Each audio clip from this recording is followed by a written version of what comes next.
राधे राधे। स्वागत है आप सभी का।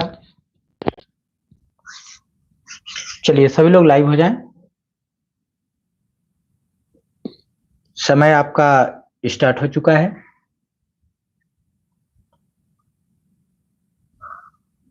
सोमवार से ये क्लास रात्रि 10 बजे से होगी।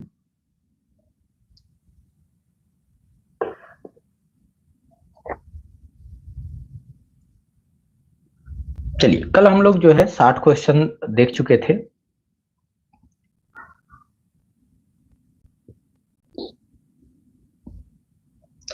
राधे राधे।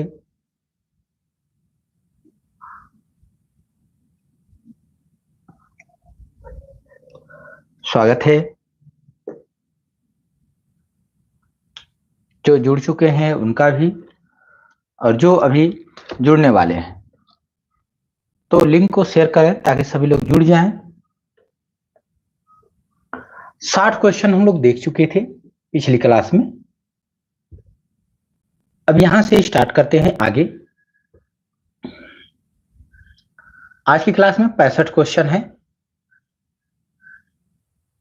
तो चलिए, आज की क्लास का पहला क्वेश्चन 61 नंबर से स्टार्ट होता है। आपके स्क्रीन पे दिखाई दे रहा होगा। हाँ, राधे राधे। स्वागत है विनीत जी, शौर्या जी, सरिता जी, समीक्षा जी, बिल्कुल सभी का स्वागत है। आइए 61 नंबर का क्वेश्चन करते हैं। हिंदी साहित्य के आदिकाल की किस एक विशेषता ने मलिक मोहम्मद जायसी की रचना पद्मावत एवं तुलसीदास की रचना रामचरितमानस दोनों को प्रभावित किया है? कोई एक विशेषता है जो दोनों को प्रभावित करती है, वो कौन सी विशेषता है?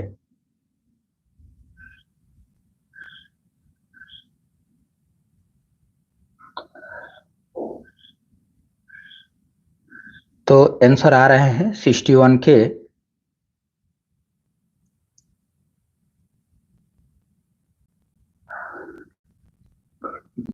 चलिए 61 के आंसर आ रहे हैं। हाँ, सभी लोग शेयर कर दें अपने अपने ग्रुप में। बहुत अच्छा, बिल्कुल सी आंसर आ रहा है। देखिए, जो दोहा चौपाई जो छंद योजना है वो पद्मावत में भी है और रामचरितमानस में भी है। पद्मावत में भी है, पद्मावत से रामचरितमानस में लिया गया है क्योंकि पद्मावत की रचना हो चुकी थी रामचरितमानस से पहले। आ जाइए 62 नंबर पे। जयसी का जन्म अगर देखें तो 1500 के आसपास माना जा सकता है और तुलसीदास का जन्म जो है 1532 में हुआ है। तुलसीदास के जन्म के 8 साल बाद पद्मावत लिखी जा चुकी थी, यानी लिखी गई। हाँ, गुड इवनिंग आदेश जी। हाँ बिल्कुल, डेट आने वाली है। डेट आप मान के चलिए, अब जो है समय नहीं रह गया है। ठीक है, अब सब कुछ कंप्लीट हो चुका है।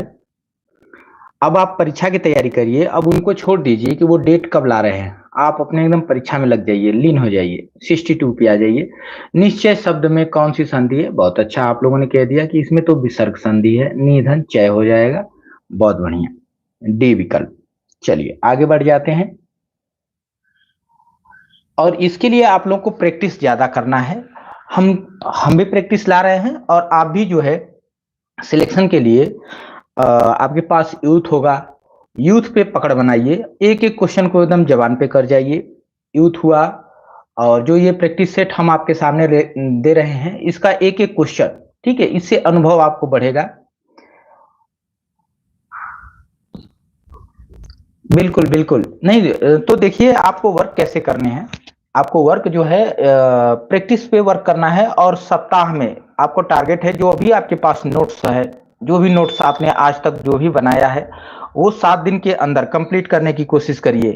ठीक है, दूसरे सप्ताह जो है आपका वो शुरू से यानी फिर से स्टार्ट हो जाना चाहिए, इस टाइप से। यानी एक सप्ताह में पूरा सिलेबस कंप्लीट, नोट्स पूरा कंप्लीट हो जाना चाहिए। ठीक है, बिल्कुल, बहुत अच्छा सब लोगों का आंसर आया कि इसका तो बी होना चाहिए था, क्योंकि नागफनी जो है, ठीक है, नागफनी जो है श्याम नारायण सोनकर का नहीं है, रूप नारायण सोनकर का है। ठीक है, नागफनी जो है किसकी है? रूप नारायण सोनकर। बहुत अच्छा, रूप नारायण, यहाँ पे श्याम के जगह पर क्या होना चाहिए था?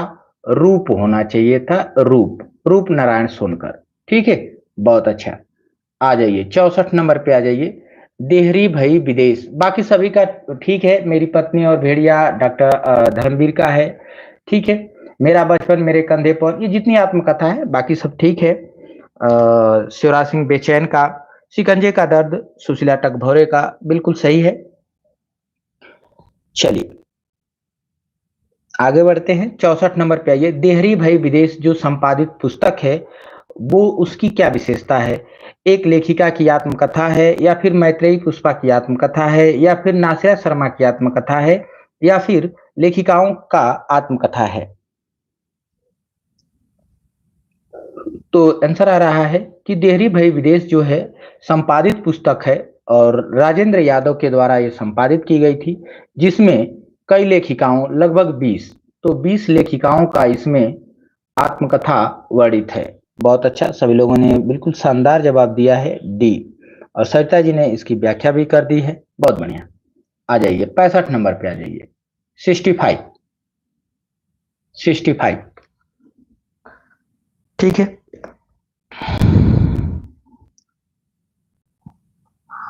और रणनीति से पढ़ाई करिए।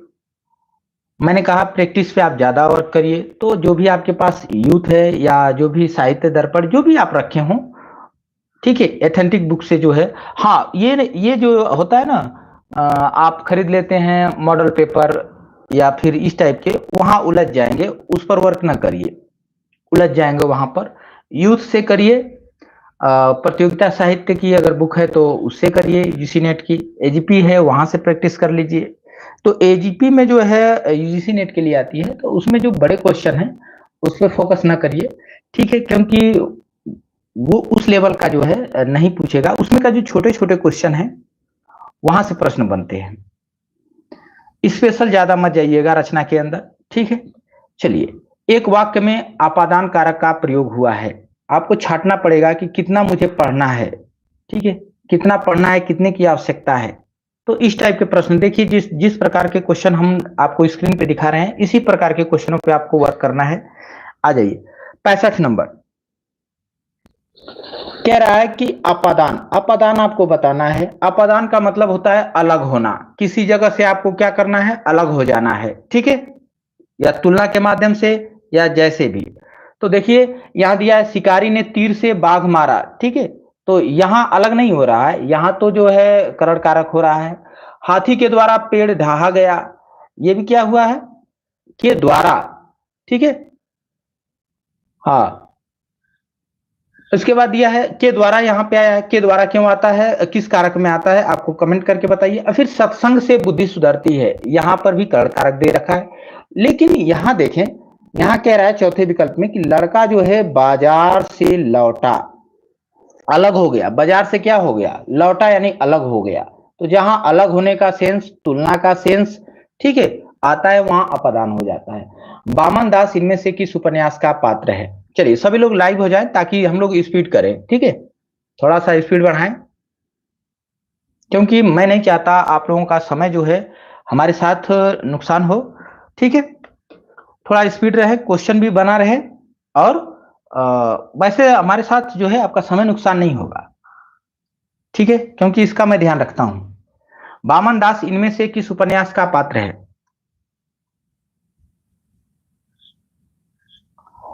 तो आंसर आ रहा है कि मैला आंचल, मैला आंचल, डी, मैला आंचल। बहुत अच्छा, 1954 में ये उपन्यास लिखा गया था, प्रथम आंचलिक उपन्यास इसको माना जाता है।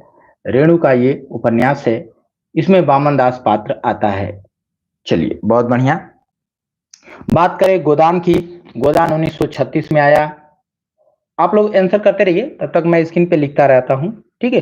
और उसके बाद प्रति परिकथा जो है, ये भी रेणु का है, और ये आया है 1957 में, देखा जाए तो 57 में, ये 1954 में आया है। और इसके बाद बलचरमा की बात करें तो बलचरमा नागार्जुन का है 1952 में, ठीक है, नागार्जुन का है 1952 में। आंसर आ चुका है, बिल्कुल बिल्कुल आपका होगा, आप सभी लोगों का होगा। हाँ प्रमोद जी स्वागत है। बिल्कुल देखिए, मेहनत करने वाले को कोई नहीं रोक सकता, भाग्य का पर्यवाची नहीं है। बिल्कुल बहुत अच्छा, देखिए प्रारब्ध भी भाग्य का पर्यवाची है, भौतिव्य भी है और नियति भी है। नियति तो आप लोग जान ही रहे, लेकिन नियत नहीं है। नियत जो है विचार है, सोच है, ठीक है, जैसे कहते हैं ना, उसका नियत ठीक नहीं है, उसकी सोच ठीक नहीं है, उसकी विचार ठीक नहीं है, आ जाइए, लेकिन भाग्य नहीं होगा। नियत का अर्थ भाग्य नहीं होगा। लिखा है निम्नलिखित रचनाओं में कौन सी ऐसी पुस्तक है जो भारत पाकिस्तान विभाजन को लेकर के नहीं लिखी गई है, यानी भारत पाकिस्तान विभाजन को आधार नहीं बनाई गई है, ठीक है। पढ़ाई पढ़ाई के लिए जो है ये जरूरी होता है कि हमको कितना पढ़ना है, क्या चीज पढ़ना है, क्या चीज नहीं पढ़ना है, छोड़ देना है, इस पर आपको विशेष ध्यान देना है। अर्थात अन्यथा जो है पढ़ते आप रह जाएंगे, उलझ जाएंगे, ठीक है। ज्यादा चीजें हमको नहीं पढ़नी, हमको वही चीज पढ़नी है जहां से प्रश्न हमारे बन रहे हैं, वही चीज हमको प्रैक्टिस भी करनी है। निम्नलिखित रचनाओं में कौन सी ऐसी पुस्तक है जो भारत पाकिस्तान विभाजन को लेकर के नहीं लिखी गई थी? तो देखिए तमस जो है वो विभाजन पर है, तमस विभाजन के ऊपर लिखी गई है, 1973 में ये लिखी गई है, तमस भीष्म साहनी की। तो ये विभाजन पर है। आधा गांव जो है गंगौली का, जिसमें वर्णन किया गया है 1966 में राही मासूम राजा का, ये भी विभाजन पर ही। और कितने पाकिस्तान जो 2000 ईस्वी में लिखी गई कमलेश्वर द्वारा, ये भी क्या है, विभाजन पर ही है। लेकिन राग दरबारी की अगर हम बात करें तो ये व्यंग्यात्मक है, राजनीतिक है, ठीक है, जो 1968 के, हाँ 1968 में ही लिखी गई है, ठीक है। बहुत अच्छा, सभी लोगों का आंसर आया कि राग दरबारी, ठीक, शानदार जवाब, राग दरबारी। यहां देखिए सुमेलित करना है तो थोड़ा सा मैं छोटा करता हूं ताकि जो है पूरे क्वेश्चन जो है आपके स्क्रीन पे आ जाए। 69, चलिए, हाँ डी, बहुत अच्छा, 68, 68 का डी हो गया। चलिए 69 नंबर पे आ जाइए। हाँ आधा गांव 66, 73 कितने पाकिस्तान 2000, राग दरबारी जो है 68 में, ठीक है, बहुत बढ़िया। चलिए आ जाइए, फिर तमस आ गया। तमस अभी जिक्र हुआ था, 1973 में ये लिखा गया है, ठीक है। तो यहां आंसर आ गया है कि 69 का ए विकल्प बनेगा, 69 का ए विकल्प आपने दे रखा है। तो मिलान कर लेते हैं। तमस की अगर हम बात करें, तमस की बात करें तो भीष्म साहनी से मिलाएंगे, और पीली आदि की बात करें प्रभा खेतान से मिला लेंगे, अंधेरे बंद कमरे मोहन राकेश से, और नीला चांद जो है शिव प्रसाद सिंह से। बहुत अच्छा, सभी लोगों का आंसर बिल्कुल सही आया है, ए विकल्प राइट विकल्प, ए विकल्प राइट विकल्प। आ जाइए 70 नंबर के क्वेश्चन पे आ जाइए। आपने क्या कहा सो मैंने नहीं सुना, आपने क्या कहा सो मैंने नहीं सुना, वाक्य में अपेक्षित है, क्या अपेक्षित है, यानी किस चीज की कमी है, अपेक्षित मतलब वाक्य में किस चीज की कमी है। एक प्रश्नवाचक चिन्ह, एक पूर्ण विराम की, एक अल्प विराम और एक पूर्ण विराम, एक पूर्ण विराम या एक प्रश्नवाचक चिन्ह। तो यहां आंसर आ रहा है 70 का कि बी होना चाहिए। सभी लोग कमेंट करें। देखिए एक चीज मैं बता दूं, जब आप विकल्प पे विचार करते हैं, कमेंट करते हैं, ठीक है, सही गलत पे ना जाइए। जब आप विचार करते हैं तो उसमें आपका जो है मस्तिष्क वर्क करता है, ठीक है। तो इसीलिए चार विकल्प प्रैक्टिस क्यों करने के लिए कह रहे हैं, प्रैक्टिस पे जोर इसीलिए देते हैं कि जब आप चार विकल्प पे वर्क करते हैं तो मस्तिष्क वर्क करता है, सोचने की शक्ति बढ़ती है, ठीक है, अनुभव आता है। यदि आप केवल देखेंगे तो नहीं हो पाएगा, तब तैयारी कम होती है, ठीक है। बहुत अच्छा, सभी लोगों ने आंसर बी दे दिया है, बी दे दिया है। थोड़ा दिमाग पे जोर पड़ने दीजिए, ठीक है, गलत सही से ना डरिए, गलती से ही सीख मिलती है, ये हमको पता है, और कहावत भी है ठीक है, तो जब गलती नहीं करेंगे तो सीखेंगे नहीं। चलिए आगे बढ़िए।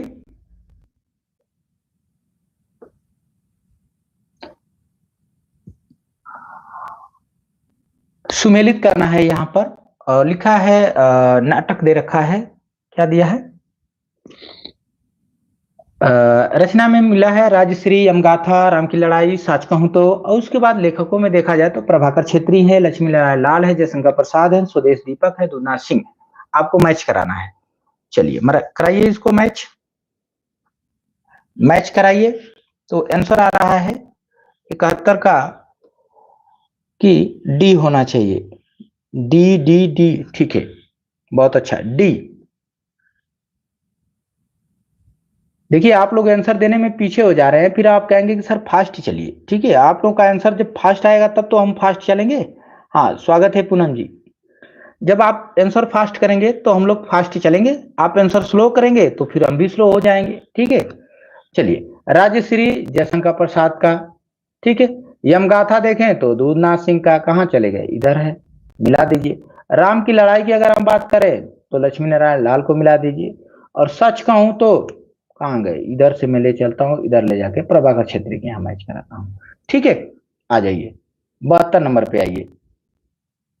कंकन किंकिन नुपर धुनि सुन, कहत लखन सन राम हृदय गुनी में प्रयुक्त गुण है। कौन सा गुण है? कंकन किंकिन नुपुर ध्वनि सुनी। आपको कविता की ये पंक्तियों को देख करके ही ये चीजें समझ में आ जाएगी, इसमें गुण कौन सा है, कौन सा गुण है। तो यहां आंसर आ रहा है कि 72 का बी, बी आंसर आ रहे हैं। बी में क्या है? माधुर्य गुण है। हाँ बिल्कुल, ये पंक्ति जो है इसमें माधुरता है, माधुर्य गुण।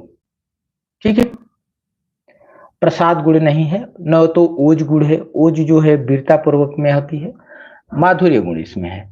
आ जाइए 73 पे, 73। चलिए, सूरदास को वात्सल्य रस का सम्राट किस आलोचक ने कहा है? सूरदास को वात्सल्य रस का सम्राट किस आलोचक ने कहा है कि वात्सल्य रस का ये जो व्यक्ति है वात्सल्य रस का सम्राट है? चलिए,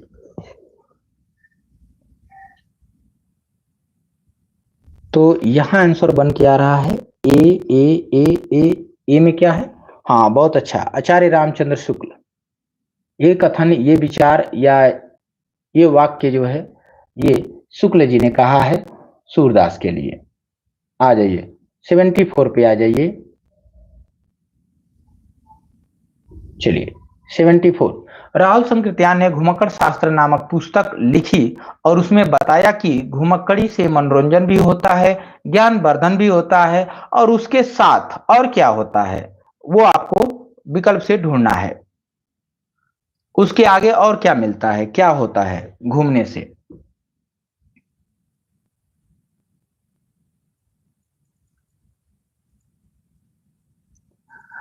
तो क्या स्वास्थ्य में लाभ होता है, व्यापार में वृद्धि होती है, अनेक लोगों से परिचय होता है, विभिन्न देशों के बीच भाषा और संस्कृति का आदान प्रदान होता है।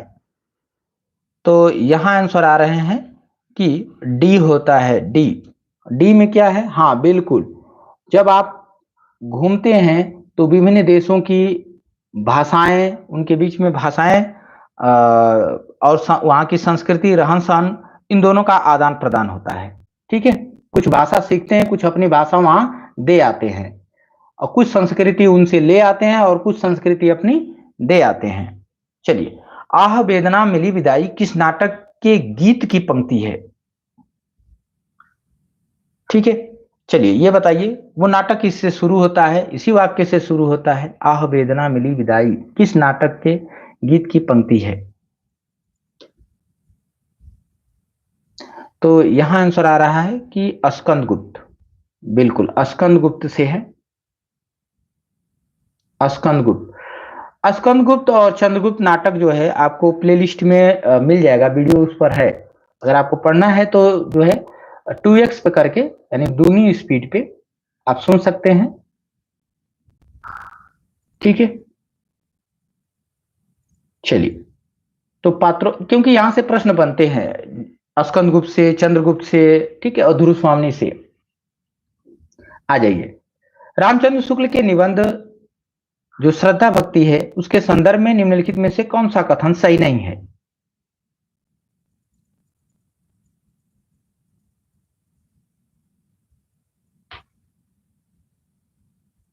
76 नंबर।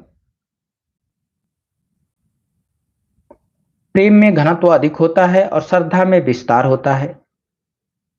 प्रेम महत्व की आनंदपूर्ण के साथ साथ पूज्य बुद्धि का संचार होता है। यदि प्रेम स्वप्न है तो श्रद्धा जागरण है। श्रद्धा और प्रेम के योग का नाम भक्ति है। कौन सा विकल्प बनेगा? हाँ, कुमुद जी स्वागत है। चलिए, सोमवार से ये क्लास हम लोग 10 बजे कर देंगे, ठीक है, ताकि आप सभी लोग जो है साथ में जुड़ सकें। चलिए, 76।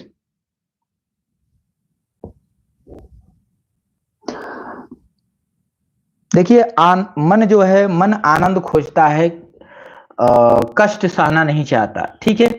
तो अपने मन को जो है अनुशासन में लाइए। अनुशासन में लाएंगे तभी, किसी भी काम को करने के लिए खुद को अनुशासन में लाना पड़ेगा, तभी सफलता मिलती है। तो यहां आंसर देखिए आ गया है कि बिल्कुल ये चीज गलत है। प्रेम में जो है, प्रेम महत्व की, क्या लिखा है? प्रेम महत्व की आनंदपूर्ण के साथ, यानी प्रेम में जब हम आनंद में हो जाते हैं, आनंदमय हो जाते हैं, तो उसके साथ साथ पूज्य बुद्धि का संचार होता है। नहीं, गलत। पूज्य बुद्धि, बुद्धि भ्रष्ट हो जाती है।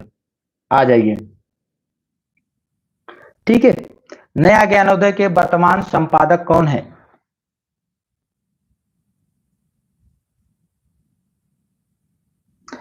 हाँ हाँ, 9:30 का भी टाइम ठीक है, लेकिन ठीक है, चलिए 10 बजे भी ठीक है। आधा घंटा मुझको इधर उधर करने के लिए। देखिए, ये पढ़ाई आपके लिए है, आप जैसे एडजस्ट कर सकते हैं। अब मेरा ध्येय है कि कुछ अनुभव आपके साथ शेयर करें और आप जो है उसका लाभ उठाएं और सफलता प्राप्त करें। हाँ, देखिए, समीक्षा जी ने कहा कि शासन वही करेगा जो अनुशासन। देखिए, पढ़ना किसी को अच्छा नहीं लगता, पढ़ना किसी को अच्छा नहीं लगता, ठीक है। खेलना, सोना, आलस करना, ये मन को बड़ा अच्छा लगता है। बस मन वही चाहता है। और मन को अगर आप कंट्रोल नहीं कर पाएंगे, उसके अनुसार चलेंगे, तो फिर आप सफलता से दूर हो जाएंगे। नया ज्ञानोदय के वर्तमान संपादक के बारे में आपको बताना है कि कौन से हैं। तो आंसर आ गया कि ए है, सी भी आया है, अपूर्व जोशी, ठीक है। सी नहीं, रविंद्र कालिया, ठीक है। देखिए, एक पत्रिका के कई संपादक हो सकते हैं, ठीक है। एक पत्रिका के कई संपादक हो सकते हैं। एक दिन आया था पत्रिका, आलोचना पत्रिका, ठीक है। तो आलोचना पत्रिका के जो संपादक रहे वो शिवदान सिंह चौहान थे, ठीक है। और काफी दिनों तक उस पत्रिका को वो चलाए, लेकिन फिर उनको हटा करके नमावर सिंह को बना दिया गया था, ठीक है। और जिसके वजह से शिवदान सिंह नमावर जी से बहुत दुखी रहा करते थे। उनको डॉन भी, माफिया भी कहा करते थे, ठीक है। डॉन और माफिया भी कहा करते थे। नाराज थे शिवदान सिंह चौहान को हटा करके। और आलोचना पत्रिका का संपादक जब नमौर को बनाया गया, ठीक है, तो इससे वो दुखी हुए। चलिए, तो दोनों लोग हैं। एक पत्रिका के संपादक जो है बदलते रहते हैं कुछ समय के बाद, तो दोनों लोग थे। आ जाइए, 78, 78। यहां पर आंसर आप लोगों का आ रहा है कि बी होगा, बी। अब मैं आपके विकल्प के अनुसार चल रहा हूं और यहां मैं समय भी लिखता हूं, देखता हूं। प्रिय प्रवास 14 में लिखी गई है, साकेत 31 में लिखी गई है, कामायनी जो है वो 35 में लिखी गई है, 36 में भी, 36 या 35 लिखा जाता है, कभी कभी 35 भी लिख देता है, कभी कभी 36। और लोकायतन की अगर हम बात करें तो लोकायतन जो है 64, ठीक है। लोकायतन 64। तो 35 ज्यादा सर्वमान्य है। 36 देता है तो उसको गलत आप समझिए, ठीक है। 35 ही माना करिए। आ जाइए, आगे बढ़ते हैं। यहां क्या करना है? मिलान करना है। तो इसके लिए मैं थोड़ा सा प्रश्न को पूरे स्क्रीन पर कर लेता हूं। चलिए अब आपको दिखाई देगा, कह रहा है कि हिंदी कहानियों को विभिन्न आंदोलनों एवं उनके सूत्रधार कहानीकारों के नाम जो दिए गए हैं उनसे मैच कराइए।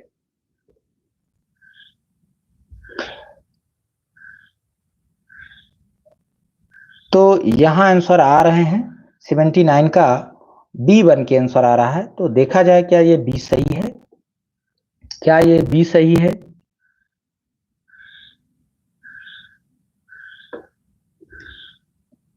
तो मैच कराते हैं।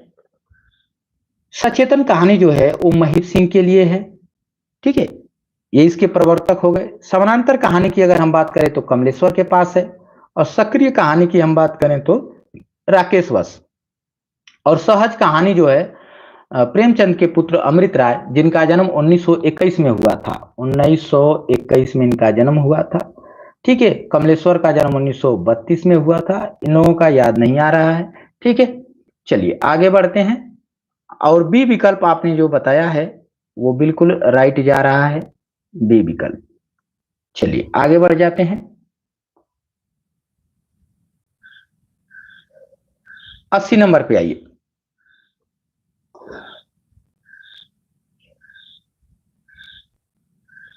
हाँ, देवांश जी ने कहा कि अमृत राय 1921, बिल्कुल बिल्कुल सही जवाब है। चलिए, क्षयवाद की विशेषताओं में सम्मिलित नहीं है। क्षयवाद की विशेषताओं में क्या सम्मिलित नहीं है? आत्मानुभूति की अभिव्यक्ति क्षयवाद में थी कि नहीं थी? उपदेश की प्रधानता थी कि नहीं थी? कल्पना की अतिशयता थी कि नहीं थी? विस्मय की भावना थी कि नहीं थी? तो अगर इसकी हम बात करें तो देखिए, उपदेश की भावना नहीं थी, उपदेश नहीं दिया गया यहां पर। बहुत अच्छा, सभी लोगों ने आंसर कर दिया। उपदेशात्मक भावना यहां पर नहीं थी, तो उपदेश की प्रधानता यहां पर दिखाई नहीं देती है। लेकिन आत्मानुभूति, खुद अनुभूति, यानी खुद को खुद महसूस करके, ठीक है, अपनी अभिव्यक्ति को उन्होंने प्रस्तुत किया। और कल्पना वहां पर ज्यादा दिखाई देती है, बिल्कुल विस्मय की भावना भी है, लेकिन उपदेश की प्रधानता नहीं रही है यहां पर, ये गलत है। आ जाइए 81 पे आ जाइए। कनक कनकते सौद गुनी, मादकता अधिकार, या खावे बौराय जग, वा पावे बौराय, ठीक है। हाँ, उपदेश की प्रधानता अगर देखें तो द्विवेदी युग में है, आदि काल में सबसे ज्यादा आपको दिखाई देगा, ठीक है, और भक्ति काल में भी दिखाई देगा, जहां पर जो है अपने धर्म का प्रचार प्रसार किया जाएगा तो वहां पे ज्यादा दिखाई देगा, ठीक है। कनक कनकते सौद गुनी, मादकता अधिकार, या खाए बैराय जग, वा पावे बौराय। तो इसमें कह रहा है कि कौन सी शब्द शक्ति है, तो पंक्ति को देखें और आंसर करेंगे। क्या अभिधा है, क्या रूढ़ी लक्षणा है, या प्रयोजनवती लक्षणा है, या अर्थी व्यंजना है? कौन सा विकल्प बनेगा,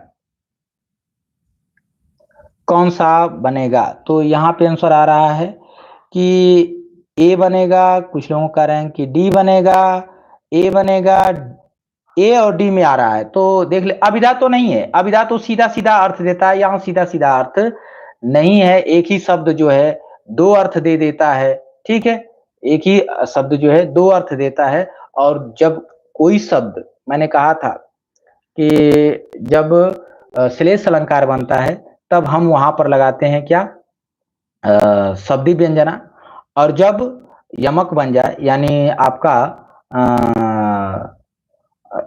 यमक अलंकार हो, या फिर जो क्या उसको बोलते हैं, कल ही इस पर परसों चर्चा हुई थी, ठीक है। तो यहाँ अर्थी व्यंजना है, जब दो शब्द आ जाए अलग अलग अर्थ दे रहे हैं, दो बार शब्द प्रयोग किया जा रहा है, शब्द एक ही है लेकिन अलग अलग अर्थ दे रहे हैं, तो वहां पर अर्थी व्यंजना होता है। और एक ही शब्द आए और अलग अलग अर्थ दे, एक ही बार प्रयोग हो लेकिन अलग अलग अर्थ दे, तब वहां पर जो है शब्द व्यंजना होती है, ठीक है।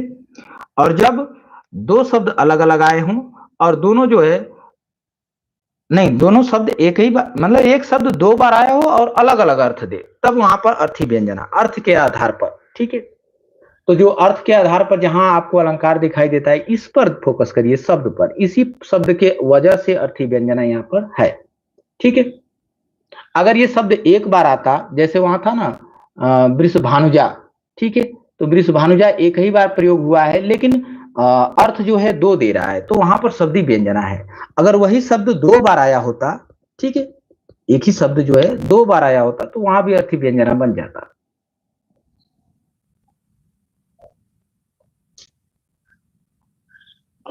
अच्छा, कहीं आपने पढ़ा था सर, कहीं पढ़ा था कि यमक अलंकार में अविदा होता है, टेस्ट में सर ने माना है। अच्छा चलिए ठीक है, देख लेंगे।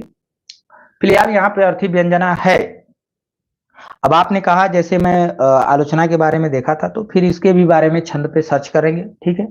और अगले टेस्ट पेपर में तब इस पर मैं अगर होगा तो जरूर बताऊंगा, ठीक है। चलिए आगे देख लेते हैं। किस उपयुक्त जोड़े में इक प्रत्यय का प्रयोग हुआ है?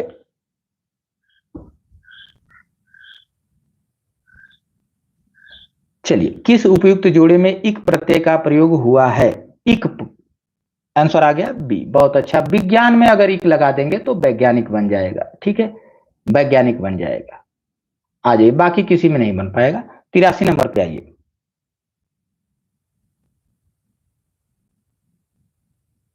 ठीक है देवेश जी, देवांश जी, इसको मैं कल जो है, कल के जो क्लास होगी यानी सोमवार को जो क्लास होगी, उस क्लास में इस पर हम थोड़ा सा, अब मैं चीजें हैं कि बिना देखे बोलना नहीं चाह रहा, ठीक है। तो मुझे जहां तक इसको था कि अर्थी व्यंजना होता है, लेकिन मैं, चलिए आप लोग कह रहे हैं तो देखेंगे, ठीक है, और उसके बाद ही इस पर बात किया जाए तो अच्छा रहेगा, ठीक है। क्योंकि कोई भी चीजें गलत नहीं होनी चाहिए, क्योंकि एक प्रश्न बहुत कीमती होता है, सिलेक्शन से बाहर कर देगा, 4 नंबर के होते हैं, ठीक है। आ जाइए 83 नंबर पे। 1982 में महादेवी वर्मा को ज्ञानपीठ पुरस्कार मिला था, ठीक है। 4 लोगों को रचना पर मिला था, कमेंट कर देंगे कब कब मिला था उन चारों का नाम, ठीक है। 4 लोग थे जिनको रचना पर मिला है, ठीक है, और उनका सन भी पूछ लेता है, रचना का नाम भी पूछ लेता है,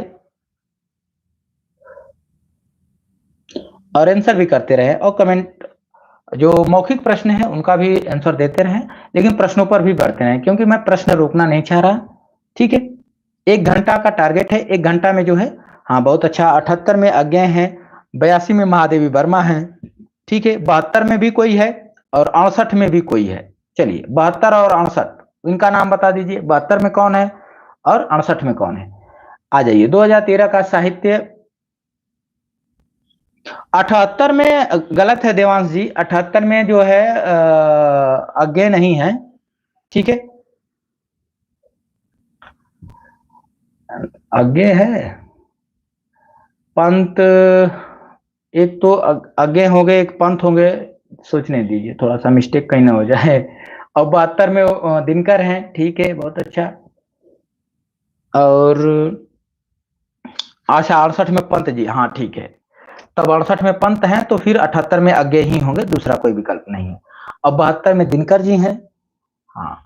और इसके बाद 82 में जो है, 4-4 साल का अंतर दिखाई देता है, ठीक है। अगर इन लोगों के बीच में देखें, अगर याद रखना है, तो 4-4 साल का अंतर दिखाई देता है। जैसे 68, 68 और 4 72, 72 4 78, 78 4 82, 4 साल का अंतर है, ठीक है ना।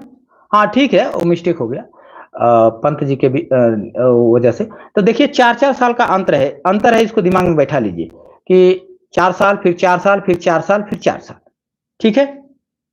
हाँ, 2013 का साहित्य अकादमी पुरस्कार मिलजुल मन पर दिया गया, और किसे दिया गया था?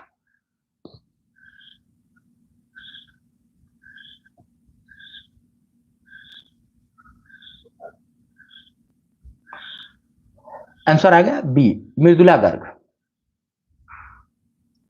मृदुला गर्ग को दिया गया था, बिल्कुल सही जवाब है। क्वेश्चन नंबर 85 पे आ जाइए। 85 पे आ जाइए। देखिए ये चीजें है, आप पढ़ रहे हैं, अगर आप पढ़ना छोड़ देते हैं, ठीक है, तो तुरंत क्या हो जाता है, भूल जाती हैं सारी चीजें, ठीक है, तो भूलने लगती हैं, तो वही चीजें होती हैं। लेकिन इससे आप परेशान नहीं होंगे, क्योंकि आप लोग हैं, गलत चीजें होने नहीं देंगे, ठीक है। आप लोग जब हैं तो फिर गलत हो नहीं सकता कोई चीज।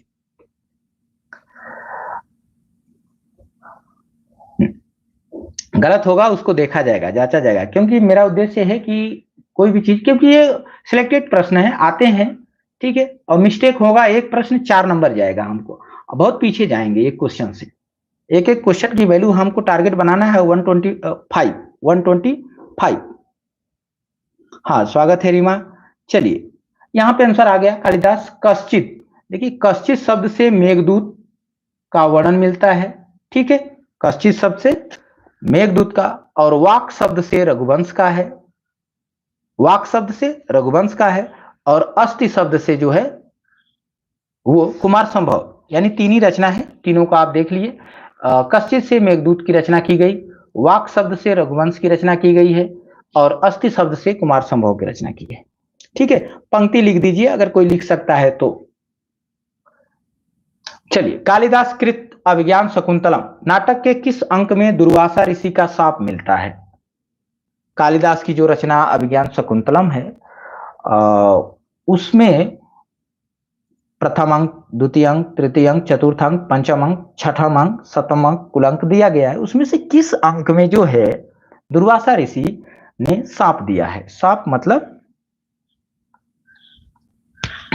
चलिए आंसर आ गया, बहुत अच्छा, चतुर्थ में। हाँ, चतुर्थ में शाप का, उनके श्राप का वर्णन जो मिलता है वो चतुर्थ वाले अंक में मिलता है। 87 पे आ जाइए। 87, कौन सा नाटककार अपने आप को पक्का विद्वान मानता था? पक्का विद्वान, ठीक है, पक्का ज्ञाता, पूर्ण ज्ञानी, परिपक्व अपने आप को मानता था। परिणित प्रज्ञ, परिणित प्रज्ञ का मतलब अगर आप निकालना चाहे तो इसका मतलब ये होगा कि पूर्ण रूप से ज्ञानी या पक्का ज्ञानी या सबसे ज्यादा ज्ञानी, इस प्रकार से शब्द आप इसका निकाल सकते हैं अर्थ। ठीक है, तो कौन कहता था कि मैं परिणित प्रज्ञ हूं? ठीक है,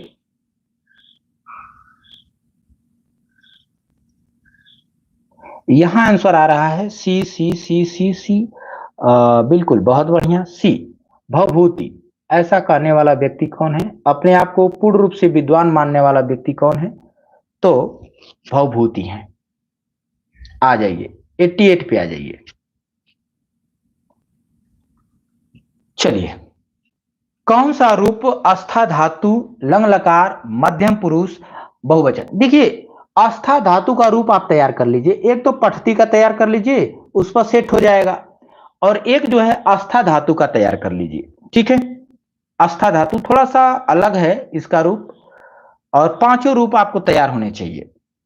ठीक है, आस्था धातु का और एक पठ धातु का याद करेंगे तो पठ धातु पे सभी जितने क्रियाएं हैं, ठीक है, संस्कृत की जितनी क्रियाएं हैं, धातु हैं, उस सभी का जो है पठ धातु पे लागू हो जाएगा। लेकिन थोड़ा आस्था धातु का थोड़ा अलग है, भिन्न है। तो आस्था धातु का मतलब दो याद कर लीजिए, एक पठ धातु का, एक आस्था धातु का, बाकी सब बन जाएगा। अच्छा, श्रीकंठ, ठीक है, हाँ बिल्कुल प्रश्न बने हैं। इनके पिता का भी नाम पूछ लेता है, ठीक है, इनका उपनाम भी पूछ लेते हैं, उपाधियां भी पूछ ली जाती है, तो इस पर भी हमको फोकस करने हैं।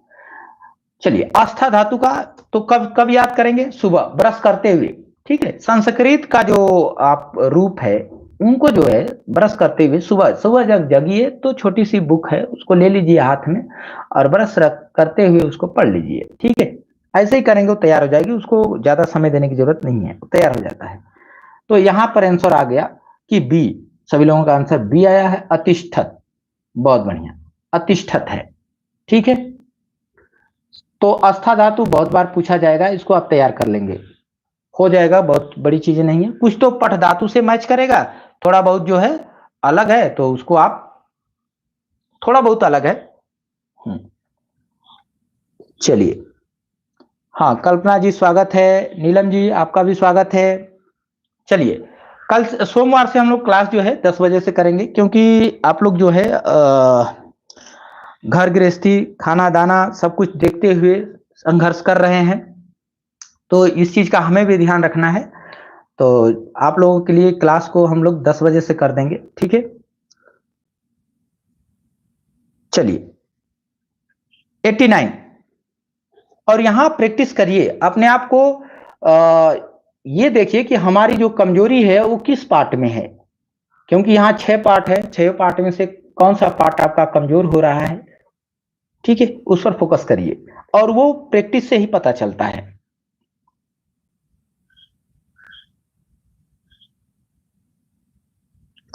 चलिए, ग्रामम उभयतः राजमार्गम अस्ति, बिल्कुल ये सही जवाब है। गांव के दोनों ओर सड़क है, इसका अनुवाद देखा जाए तो यही है। इसमें आप बता सकते हैं क्या, ग्रामम उभयतः राजमार्गम अस्ति, इसमें यह भी प्रश्न बनता है कि कौन सी विभक्ति है। ठीक है, तो थोड़ा सा पहचानने की कोशिश करिए कौन सी विभक्ति बनेगी।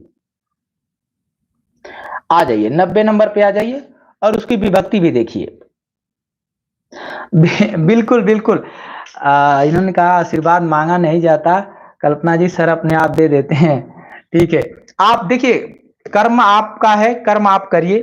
ठीक है, और जब आप कर्म करते हैं फल तो मिलेगा, कहीं नहीं जाएगा, क्योंकि गीता में भी लिखा गया है, आप गीता पढ़ते हैं तो उसमें सीधा लिखा है कि आप कर्म करिए, फल की चिंता ना करिए।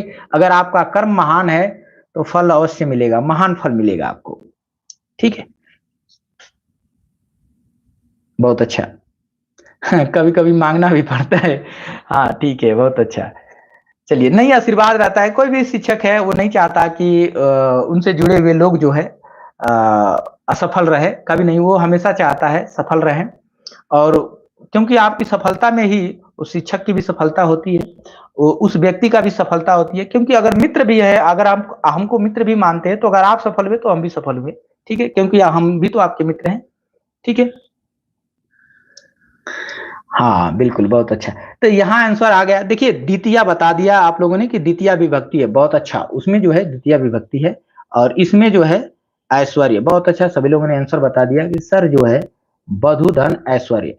पहले बड़ी वधु आएगी कि छोटी वधु आएगी, तो आप कहेंगे कि सर बड़ी वधु आएगी, तो फिर बड़ा ऊ की मात्रा लगेगा। यहाँ कंफ्यूजन यही बनता है कि छोटा ऊ की मात्रा वाला बताएं या फिर बड़ा ऊ की मात्रा वाला बताएं।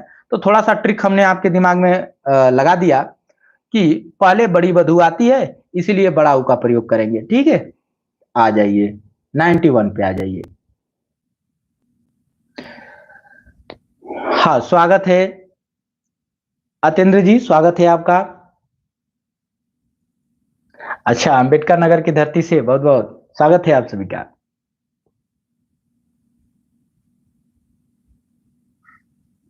चलिए आ जाइए, सर्वनामों के साथ आने वाले विभक्तियों को क्या कहते हैं। जो सर्वनाम के साथ लगती है उसे क्या कहेंगे। आंसर आ रहा है कि सर्वनाम के साथ जो लगती है विभक्ति, उसे हम विभक्तियों या कारक चिन्ह कह लेते हैं। ठीक है, विभक्ति को कारक चिन्ह से आप संबोधित कर सकते हैं, हिंदी में कारक चिन्ह कहते हैं उसको। संश्लिष्ट, बहुत अच्छा, संश्लिष्ट। संश्लिष्ट का मतलब होता है कि जो सर्वनाम होते हैं उसमें जो विभक्ति है वो जुड़ जाती है, साथ में जुड़ के आती है। जैसे मैं हिंदी में अगर इसको बताना चाहूं तो आप देखिए लिखेंगे कि सर्वनाम की हम बात करें तो उसमें विभक्ति लगा के हम लिख सकते हैं उनसे, उनसे। ठीक है, या उससे। तो इस प्रकार से जुड़ करके ये प्रयोग होता है, यानी से इसमें जुड़ जा रहा है। लेकिन हम संज्ञा के साथ करें तो संज्ञा के साथ जुड़ेगा नहीं, जैसे राम और से हमको अलग लिखना पड़ेगा, राम से हमको अलग लिखना पड़ेगा। तो जब हम अलग लिखेंगे, ठीक है, थोड़ा सा इसमें कंफ्यूजन बनता है, तो इसको समझाने के लिए मैंने ऐसा बता रहा हूं आपको कि देखिए सर्वनाम में क्या हो रहा है, जुड़ जा रहा है, एक साथ लिखा जाएगा और संज्ञा के साथ जो है ये अलग कर दिया जाएगा। तो बस सम का मतलब स से समझ लीजिएगा कि सटा हुआ। ठीक है, तो संश्लिष्ट मतलब सटा हुआ, किससे सटा हुआ रहेगा, सर्वनाम से। ठीक है, और यहां विश्लिष्ट कर देंगे किससे, संज्ञा के साथ। ठीक है, आ जाइए 92 नंबर पे, 92 नंबर पे। चलिए बातें नहीं करेंगे, ठीक है, बातें नहीं करेंगे, फोकस करेंगे इस पर, मेन जो हमारा वर्क है इस पर। सही है, सबके विचार बिल्कुल सही हैं। ठीक है, हाँ संज्ञा के साथ विश्लिष्ट, और उसमें क्या होता है, कंफ्यूजन होता है, तो इसको समझने के लिए मैंने इस चीज को लिख दिया यहां पर। ठीक है, आ जाइए 92 नंबर पे।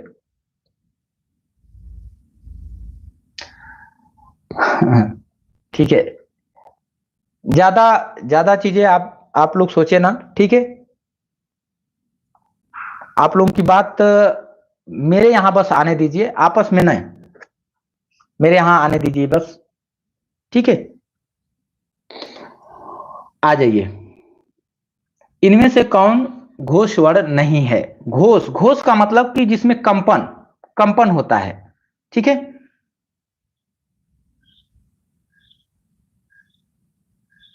अच्छा, सत्येंद्र जी कह रहे हैं कि सर जी समय नहीं मिल पाता, लेकिन क्लास बाद में देखते हैं, ठीक है, बहुत अच्छा।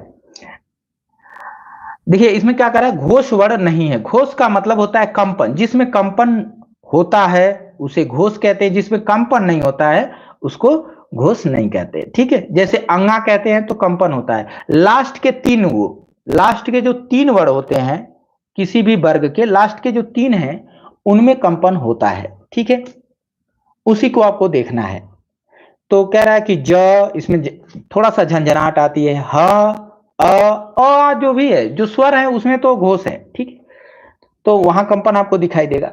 ये जो स है ना, यहां पर कंपन नहीं है। बहुत अच्छा, सभी लोगों का आंसर आया है कि सर स में जो है कंपन नहीं है, ठीक है। लेकिन कुछ लोग बी भी बोल दिए हैं, तो बी नहीं होगा, ठीक है, बी नहीं होगा, इस चीज को आप लोगों को ध्यान रखना है, ठीक है। आ जाइए, बी में कंपन नहीं है, बी तो सीधा सीधा देखिए स, इसमें झंझनाहट कहां है, बिल्कुल भी नहीं है, ठीक है।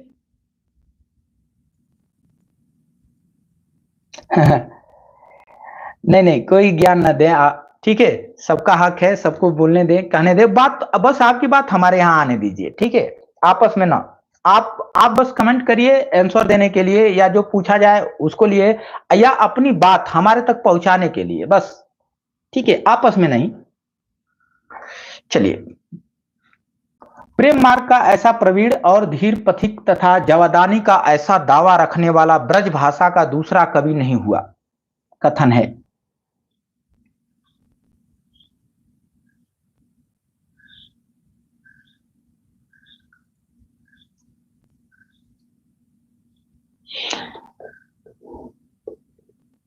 चलिए, यहां पर ये बात जो है किसके लिए कहा गया, ठीक है, पहले तो आंसर कर लीजिए।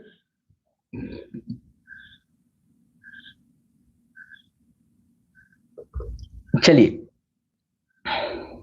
तो यहां आंसर है कि शुक्ल जी का ये कथन जो है, ये शुक्ल जी का कथन है, और शुक्ल जी ने ये बात घनानंद के लिए कहा है। किसके लिए कहा है? घनानंद, घनानंद के लिए कहा है, ठीक है, घनानंद के लिए कहा है। बहुत अच्छा, सभी लोगों का आंसर ए पे आया है। 94 पे आ जाइए, ठीक है। ललित निबंधकार हैं, ललित निबंधकार हैं।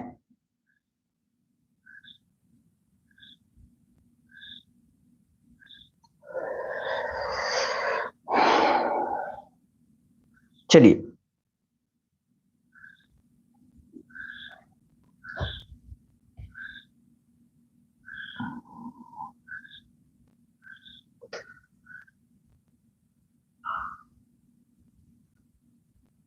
चलिए,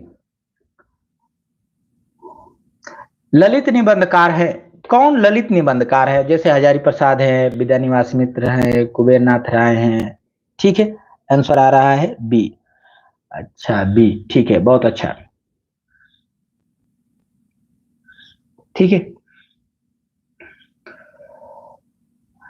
देखिए, आप लोग जो है बात किसी और के लिए होती है तो आप खुद पे ना लिया करिए आप लोग, ठीक है। मेरे यहाँ आ रही तो आने दीजिए, जो बात सबके मन में कुछ ना कुछ चलता रहता है, तो जो मुझसे अगर बातें आ रही है मेरे यहाँ आ रही, तो उसे मेरे यहाँ आने दीजिए, उसका जवाब हम दे देंगे। आप जो है जैसे कोई कुछ प्रश्न पूछ दिया, कोई क्वेश्चन पूछ दिया, उसका आप आंसर दे सकते हैं, ठीक है। बाकी जो चीजें मेरे यहाँ आने के लिए उन्होंने भेज दिया, कोई सूचना मेरे यहाँ भेज दिया, वो आने दीजिए, ठीक है। आप लोग ना उसमें, हाँ, कोई प्रश्न कोई पूछा है, कोई जानकारी चाहता है तो वो आप जानकारी दे दीजिए। जैसे कोई कुरचना का है या किसी चीज के बारे में पूछा तो उसका आप कमेंट कर सकते हैं।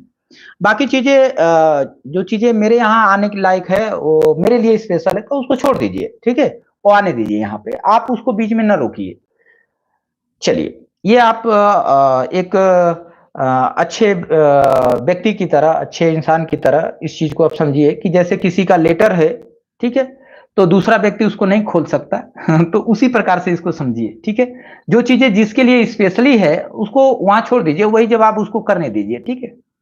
बाकी अगर रचना पूछी गई है तो वो आप बता सकते हैं, उससे आपकी जो है मस्तिष्क खुलेगा, आपके भी ज्ञान का वर्धक हो जाएगा और आपका जो है रिपीट हो जाएगा। अगर आप आंसर कर लेते हैं तो वो कर सकते हैं, उसके लिए मनाही नहीं है। आ जाइए, संस्कृत के चौर पंचशिका के बंगला संस्करण से भारतेंदु ने किस नाटक का अनुवाद किया? किस नाटक का अनुवाद किया है? तो यहाँ पे सभी लोगों ने आंसर कर दिया कि सर ये विद्या सुंदर है। ठीक है, बंगला भाषा में चौर पंचशिका लिखी गई थी, उसी का ये पहला नाटक है इनका, 1968 में लिखा गया था। ठीक है, सॉरी 1968 लिख दिए। देखिए 1900 और 18 में थोड़ा सा लिखने में क्या हो जाता है, जल्दबाजी में ये हो जाता है। ठीक है, 1868, 1968 में भारतेंदु जी 1850 में मृत्यु को प्राप्त कर गए, तो फिर 1968 में कहा जाएगा। ठीक है, तो कभी कभी 18 और 19 में मिस्टेक हो जाते हैं, जल्दबाजी में लिखा जाते हैं, तो इस चीज को आप थोड़ा सा समझ लिया करिएगा। वैसे कोशिश करेंगे कि ऐसा ना हो। हाँ, सीताराम जी स्वागत है आपका। चलिए, किस उपन्यास में एक यात्रीशाला में ठहरे हुए यात्रियों की एक रात की जिंदगी का वर्णन है? एक रात की जिंदगी का वर्णन है। ठीक है,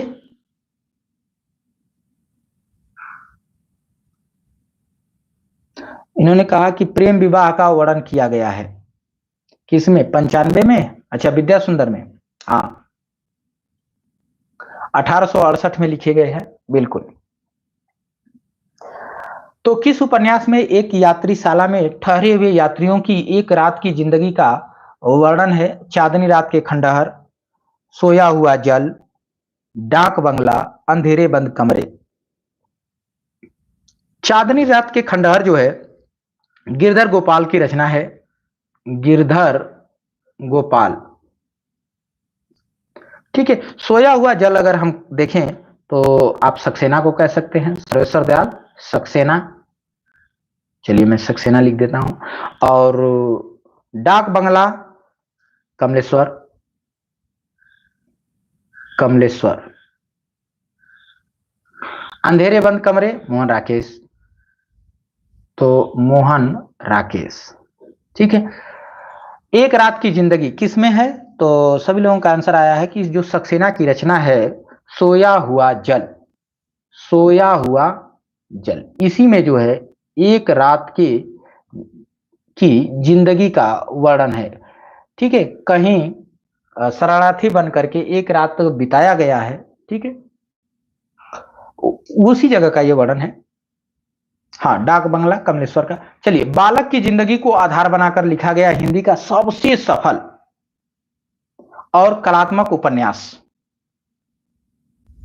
सबसे सफल और कलात्मक उपन्यास।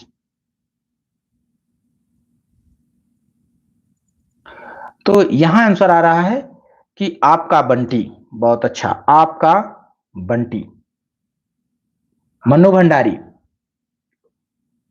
मन्नू भंडारी, बहुत बढ़िया। जिंदगी नामा कृष्णा सोप्ती, कृष्णा सोप्ती का ए लड़की भी है, तो दोनों आप कह सकते हैं कृष्णा सोप्ती का। ठीक है, कृष्णा सोप्ती। अलमा कबूतरी मैत्रेयी पुष्पा, 1944 में इनका जन्म हुआ था। ठीक है, तो मैत्रेयी पुष्पा। आ जाइए 98 पे आइए। इंसानी नस्ल किस महिला कथाकार की कहानी है? इंसानी नस्ल। हाँ, बहुत अच्छा। सोया हुआ जल सक्सेना का, डाक बंगला कमलेश्वर का, अंधेरे बंद कमरे मोहन राकेश का, और खंडहर कौन था? गिरधर, गिरधर दास है। चांदनी रात के खंडहर, हाँ, चंद चांदनी। अच्छा, चंद चांदनी वाला। चलिए, सांकेतिक भाषा है। यहाँ पे आया है 97 बी बी, उसके बाद सी भी आया है। अच्छा, 98 वाला और 97 का भी था। ठीक है, 98 में सी आ रहा है, कुछ लोग पीछे चल रहे हैं, कोई बात नहीं। सी सी सी, हाँ, 98 का सी आया है कि जो इंसानी नस्ल है वो नासिरा शर्मा की है। ठीक है, देखिए आप लोग मुझे आरोप नहीं लगाएंगे कि मैं स्लो चल रहा हूं, स्लो आप चल रहे हैं, आपका आंसर अभी देखिए अब तक आ रहे हैं। ठीक है, तो जब तक आंसर आपके आ रहे हैं तो लेट तो आप हैं। चलिए 99, आप यदि कमेंट आपका फास्ट आता है तो फास्ट चलते हैं हम, क्योंकि मैं नहीं चाहता कि बीच में मैं ही आंसर कर दूं। अगर मैं ही आंसर कर दूं तो आप विचार नहीं कर पाएंगे, आप सोच नहीं पाएंगे, ठीक है। तो आपके मस्तिष्क पर जाना चाहिए, ठीक है। आपको समय मिले आप उस पर अपना प्रतिक्रिया दें, और हर प्रश्न पे अपनी प्रतिक्रिया दें, ठीक है। तभी तैयारी हो पाती है, नहीं देंगे तो नहीं हो पाती है, ठीक है।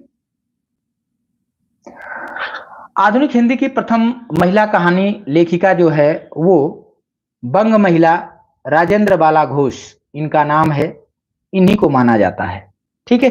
बहुत अच्छा सभी लोगों का। हाँ देखिए, इन्होंने कहा, कल्पना जी ने कहा कि दिल एक सादा कागज है, ठीक है। ये भी नासिरा का। चलिए 100 नंबर पे आइए। हंस पड़े कुसुमों में छविगान, अजहां जग में पद चिन्ह पुनीत। ये गुंजन से है, या लहर से है, या फिर आंसू से है, या कमानी से है?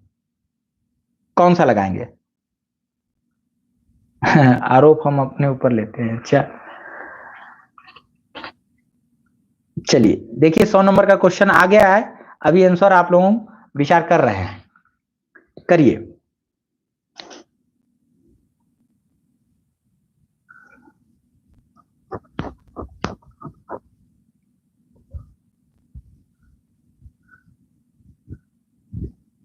हाँ, चंद्रदेव से मेरी बात है, छोटी बहू और दलाई वाला, दलाई नहीं दुलाई वाला, ठीक है।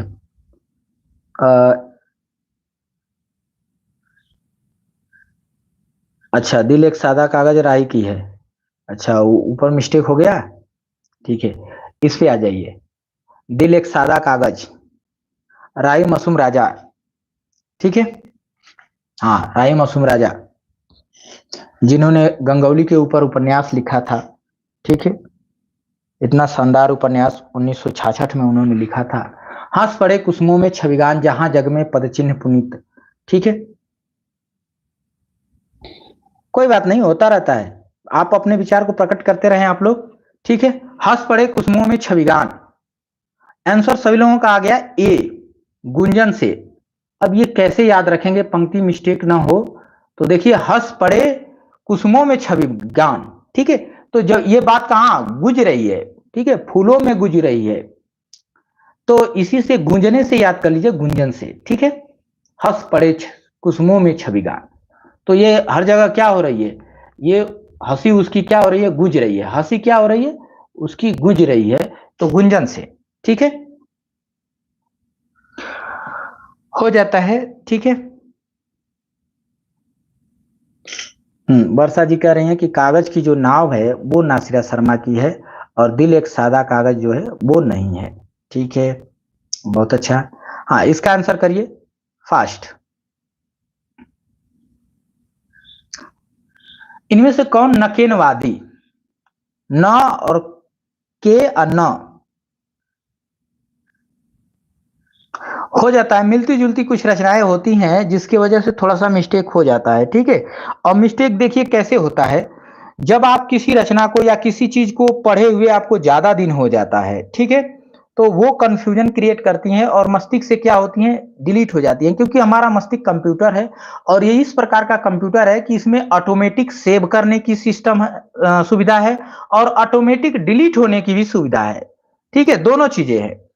तो अपने आप जो चीज अगर आप देख लिए वो भी सेव हो जाता है, जो चीजें आप पढ़ लिए वो भी सेव हो जाता है, जिस चीज को आप छू लिए वो भी सेव हो जाता है, जिस चीज को आप महसूस कर लिए वो भी सेव हो जाता है, और जिस चीज को आप ज्यादा ध्यान से सेव करते हैं वो ज्यादा दिन तक टिकती है। यानी किसी चीज को आप ध्यान से उस पर विचार कर लिए, सोच लिए, उसको देख लिए, तो ज्यादा देर तक टिकती है, ज्यादा दिन तक टिकती है। और जिसको आप चलते चलते देख लिए तो वो डिलीट भी हो जाती है जल्दी से, ठीक है।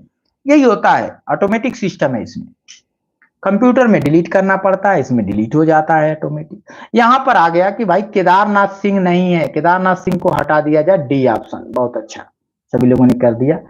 102 पे आ जाइए। हाँ, केदारनाथ सिंह ये नहीं है, इनको जो है व्यास सम्मान भी मिला है, ज्ञानपीठ भी मिला है, ठीक है।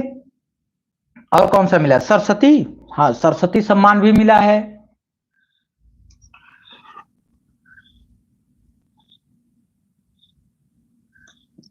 तो आप कमेंट करेंगे इनको कौन कौन का सा पुरस्कार मिला है। मैंने तो तीनों बता दिया, ठीक है, क्योंकि बड़े कवि हैं तो कमेंट करेंगे, देखते हैं।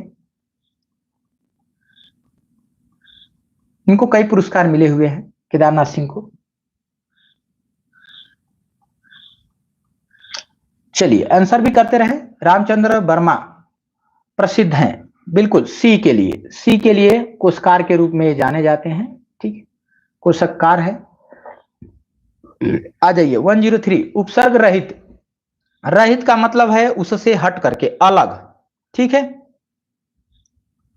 उससे हट करके। उपसर्ग रहित शब्द कौन सा है, यानी कि उपसर्ग से अलग, जिसमें उपसर्ग न हो। रहित का मतलब सहित और रहित होता है। सहित मतलब उसके साथ, उपसर्ग के साथ, और उपसर्ग रहित का मतलब कि उपसर्ग के बिना, ठीक है। तो देखिए यहां पे आंसर आ रहा है कि 1913 में इनको ज्ञानपीठ भी मिला था। और अच्छा, फोन का टच कार्ड अच्छे से काम नहीं करता। अच्छा अच्छा, ठीक है, कोई बात नहीं, आप लोग आंसर करिए। डी आ रहा है, यहां आंसर आ रहा है कि डी, ठीक है, सुरेश। हाँ बिल्कुल, सूरधन इस, सूरधन इस, सूरधन इस, ठीक है, सूरधन इस। तो इसमें क्या है, संधि है। बाकी सभी में सु, योग में सु लगा है, योग में वी लगा है, वास में जो है नी लगा है, तो तीनों में उपसर्ग है। पर यहां क्या है, सुर धन इस। सुर जो है आपका मूल शब्द हो गया है, इस भी आपका मूल शब्द है, दो शब्दों का मेल है, ठीक है। चलिए आ जाइए 104 पे।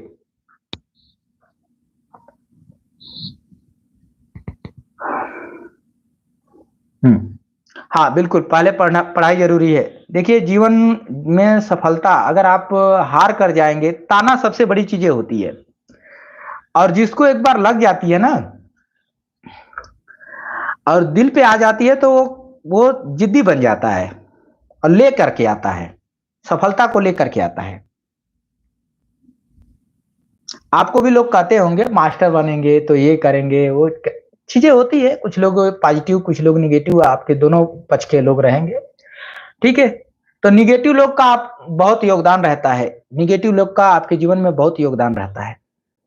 उन्हीं की बातें तो आपको सफलता की राह पर ले जाती है, और आप उनकी बातें सुना करिए, उन्हीं की बातें आपको ले जाएगी, ठीक है। उनसे दूर ना भागिए, वो दोनों जीवन में होना चाहिए, पॉजिटिव निगेटिव, ठीक है। आ जाइए, मेरा विश्वास है कि इस योजना से हमारे देश की आर्थिक उन्नति होगी, में वाक्य है। कौन सा वाक्य है, आप लोगों ने कह दिया इसमें मिश्र वाक्य, बिल्कुल सही जवाब है मिश्र वाक्य, ठीक है, मिश्र वाक्य। शुद्ध शब्द हैं। चलिए,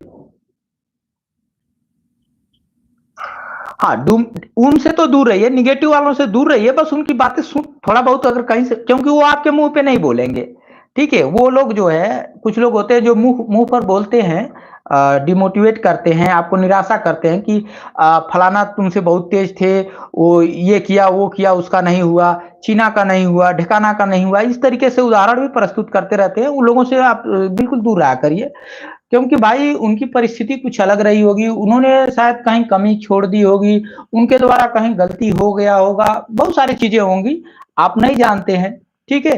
बस आप बता रहे हैं कि उनका नहीं हुआ, तो इसका मतलब ये नहीं है कि किसी और से नहीं होगा, ठीक है। कहीं किसी से कहीं चूक हो जाती है जिसकी वजह से नहीं हो पाता है, कहीं वो भटक जाता है इसकी वजह से उसका नहीं होता है, ठीक है। पर होता है, सबका होता है। जिन्होंने मेहनत किया, अपने लक्ष्य को दृढ़ रखा, उसका हुआ, ठीक है। और एक लक्ष्य पे अड़िग हो जाइए, एक लक्ष्य पर, बिल्कुल एक लक्ष्य पर सिलेक्शन होगा।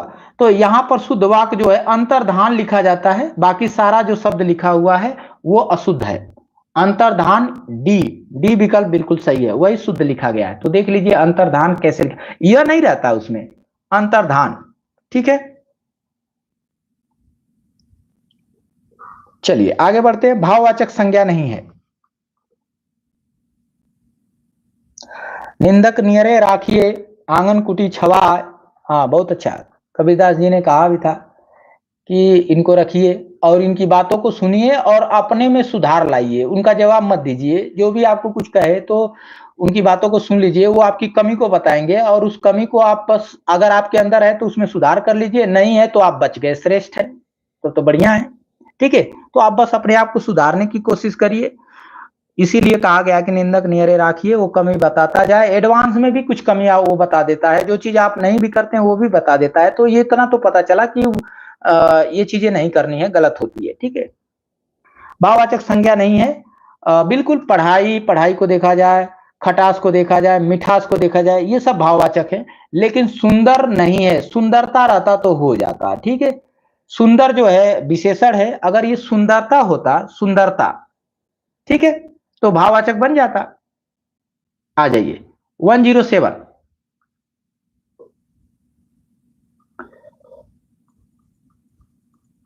चलिए, लपटी पुहुप पराग पद शनि स्वेद मकरंद, इसमें कौन सा दोष है?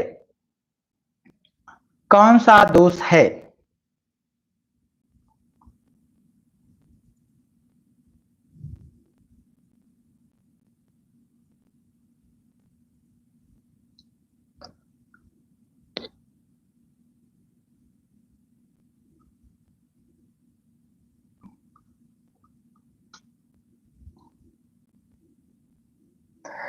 नहीं, आपका नहीं हुआ तो आपको यह मानना है कि कहीं ना कहीं मेरे मेरे में कमी रह गई। ठीक है, अपने आप को इस प्रकार से जब एक्सेप्ट करते हैं तब वो जो है उसको आप दूर करेंगे। तो आपको यही मानना है कि मुझ में कहीं कमी रह गई, यानी मेरी मेहनत से कोई ज्यादा मेहनत कर गया। ठीक है, आ जाइए, लपटी पुहुप पराग पद शनि स्वेद मकरंद, इसमें कौन सा दोष है? तो इसमें जो दोष है वो बी नहीं होगा, बी नहीं होगा। ठीक है, इसमें क्या है, पदों की संख्या अधिक दे दी गई है। ठीक है, पुहुप पराग पद, पुहुप और पराग पद, ये दोनों शब्द जो है पुष्प को इंगित करते हैं, फूल को इंगित करते हैं, और ये इसी वजह से अधिक हो गया है। कोई एक ही लिखना चाहिए था। ठीक है, कोई एक ही लिख देना चाहिए था, हो जाता। तो अधिक पदत्व दोष है। निरुपमों का हम दीजिए, इसमें अथवा भी लगा है, अथवा मत गजेंद्र, इसमें जो है प्रमुख दोष क्या है? इसमें प्रमुख दोष क्या है? निरुपमों का हम दीजिए,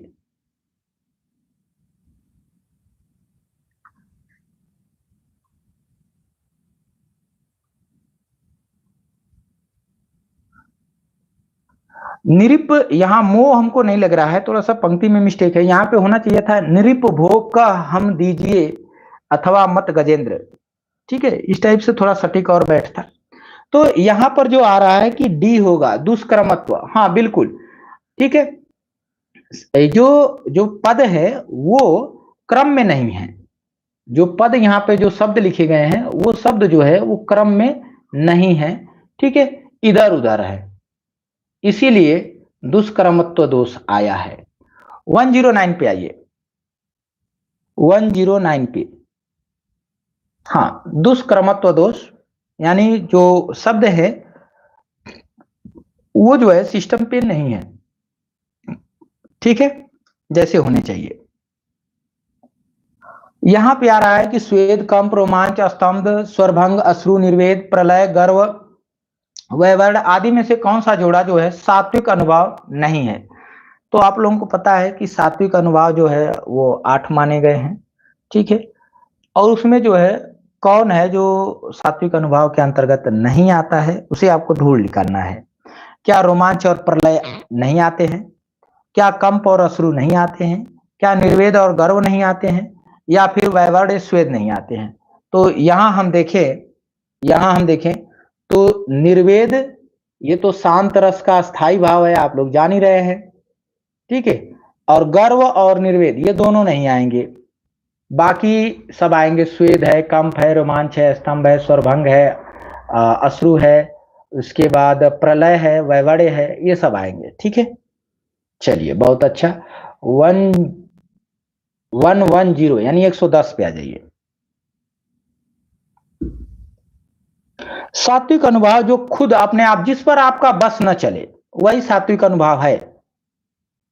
ठीक है ना, जिस पर आपका बस न चले, आप उसको रोक नहीं पाएंगे, वही जो है आपका सात्विक अनुभव है। जैसे किसी के दुख देख करके आप आंखों को, आंसुओं को रोकना चाहे, नहीं रुकेगा, गिर जाएगा, ठीक है। डर की वजह से कंपन होने लगेगा तो कंप भी है, ठीक है। रोमांच आने लगेगी तो वो अपने आप आएगी, उसको आप रोक नहीं सकते, ठीक है। हाँ, राधे राधे मनोज जी। तो बिल्कुल जिस चीज को आप, आपके बस के बात नहीं है, ठीक है, जिस पर आपका कंट्रोल नहीं है, वही आपका जो है सात्विक अनुभव है। भोज्य भोजक का संबंध किस आचार्य से है? तो भोज्य भोजक का संबंध शंकुक से, अभिनवगुप्त से, भट्टलोल्लक से। तो यहां पर विकल्प आ रहा है कि नन ऑफ दीज, इनमें से कोई नहीं। क्यों? क्योंकि यहां जो है भोज्य भोजक का जो संबंध दिखाया गया है वो भट्टनायक से है। किससे है? भट्टनायक से। और भट्टनायक हमारे विकल्प में नहीं है, ठीक है। भट्टनायक विकल्प में नहीं है। 111 नंबर पे आ जाइए। चलिए, इनमें से कौन सी दो नारी पात्र अपने प्राणों का बलिदान करती हैं? इनमें से कौन सी दो नारी पात्र हैं जो अपने प्राणों का बलिदान कर देती हैं?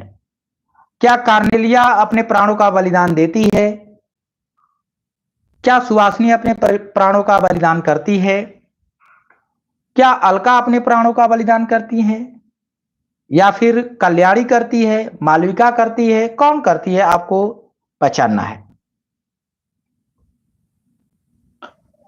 तो कार्नेलिया तो प्रेम करती है, वो तो जिंदा रहती है, मरेगी ही नहीं, ठीक है। तो कार्नेलिया को लगा नहीं सकते, इसलिए पूरा विकल्प, पहला विकल्प तो गलत हो ही नहीं सकता। सुवासिनी और अलका है तो सुवासिनी भी नहीं है, ठीक है। सुवासिनी भी जिंदा ही रहती है, मरती नहीं है। और रहा सवाल अलका का और कल्याणी का, मालविका का, तो इनकी जो है, हाँ, इनकी मृत्यु होती है, मरेगी नहीं, ठीक है। मरेगी तो नायिका ही खत्म हो जाएगी ना, नायिका वही तो है, तो नायिका कैसे मर सकती है, ठीक है। दुखांत हो जाएगा, फिर नाटक ही दुखांत हो जाएगा है, जब नायक और नायिका किसी नाटक में मर जाए। हाँ, कल्याणी और मालविका को लगाएंगे। तो जब नायक और नायिका ही अगर किसी नाटक में उनको मृत्यु दे दिया जाए तो नाटक ही दुखांत हो जाएगा। चलिए, चंद्रगुप्त नाटक के पुरुष पात्र की पहचान कीजिए। हाँ बिल्कुल, अरुणिया मधुमय देश हमारा, बिल्कुल अच्छा गाना जो है प्रसाद जी ने, वो भी विदेशी एक महिला पात्र से जो है गवाए हैं देश के प्रति। चंद्रगुप्त नाटक के पुरुष पात्र की पहचान कीजिए। अब यहां थोड़ा सा मिस्टेक हो गए हैं, ठीक है, यहां थोड़ा सा मिस्टेक हो गए हैं, तो थोड़ा सा मैं विकल्प को सुधार देता हूं, तब आप बताइए, ठीक है। यहां पर मैं लिख देता हूं कुमार गुप्त, कुमार गुप्त, ठीक है। और यहां मैं लिख देता हूं चंद्रगुप्त को काट करके पर्वतेश्वर। जो नया विकल्प मैं लिख रहा हूं इसके अनुसार आपको बताना है। और मैं यहां चंद्रगुप्त को काट करके मातृगुप्त लिख रहा हूं, ठीक है। थोड़ा सा सुधार देता हूं क्योंकि ये विकल्प गलत बन गए हैं।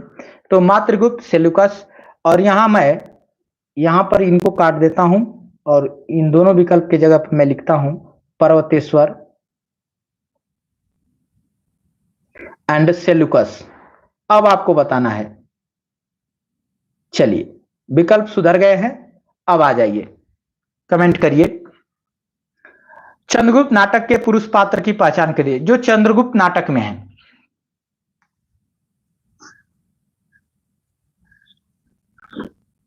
हाँ बिल्कुल, विष्णुगुप्त का नाम चाणक्य है। कौन सा विकल्प बनेगा? विकल्प को सुधार दिया गया है।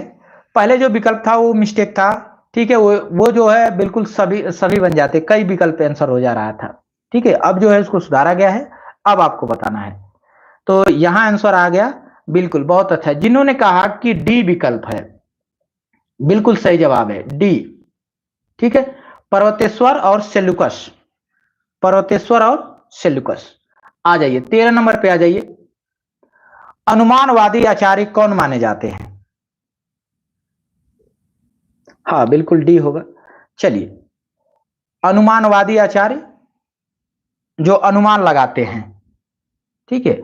ऐसे कुछ कुछ ऐसे शब्दों से उसको जोड़ेंगे ना लेखक से, जिससे याद रहे, ठीक है। कुछ लेखक से, कुछ रचना से, कुछ ऐसी चीजों से जोड़ लीजिए उसको। जब उसका संबंध बना लेंगे ना तो याद हो जाते हैं चीजें। हाँ, यहाँ पे आंसर आ गया कि 12 का नहीं, 13 का जो है, 13 का बी होगा बिल्कुल। अनुमानवादी जो आचार्य है वो महिम भट्ट है, यानी अनुमान कौन लगाता है? महिम जी, महिम भट्ट। अनुमान कौन लगाता है? महिम भट्ट। आ जाइए 14 नंबर पे, कौन सा युग्म यड़ संधि का है? यड़ संधि में आपको बताना है कौन सा बनेगा। देखते हैं ये विकल्प किसका सही हो जाता है। चलिए, तो अभी तो 13 का आ रहा है आंसर, अभी 13 का ही आ रहा है कि महिम भट्ट। ठीक है, बहुत अच्छा।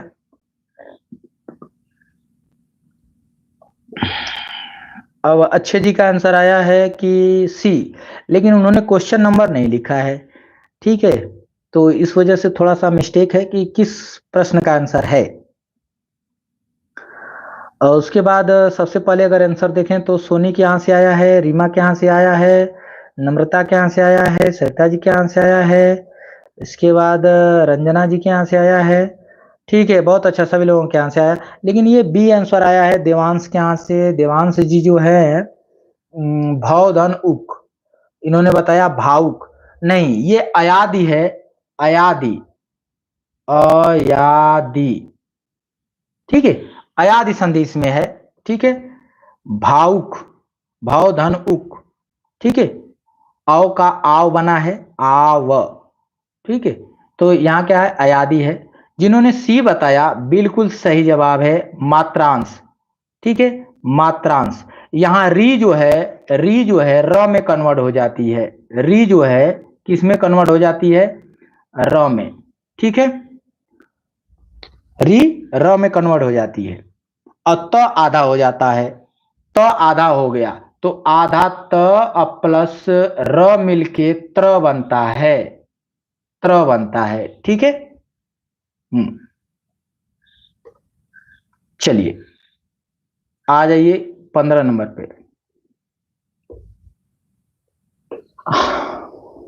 हाँ, गुड लक टू ऑल जी, जय हिंद, स्वागत है आपका। ये क्या है सर? ये नैसापिक है, ये क्या है?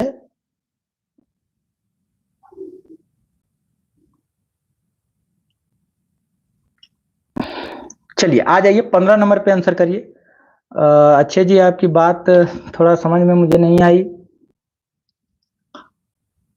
नैसापिक, चलिए, सरित शब्द का सरिति किस विभक्ति और वचन में होगा?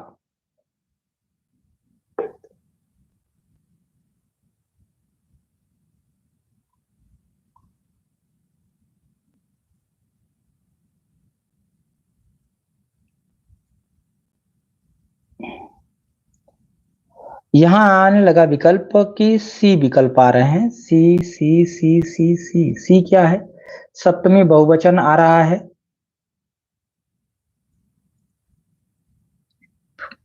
चलिए,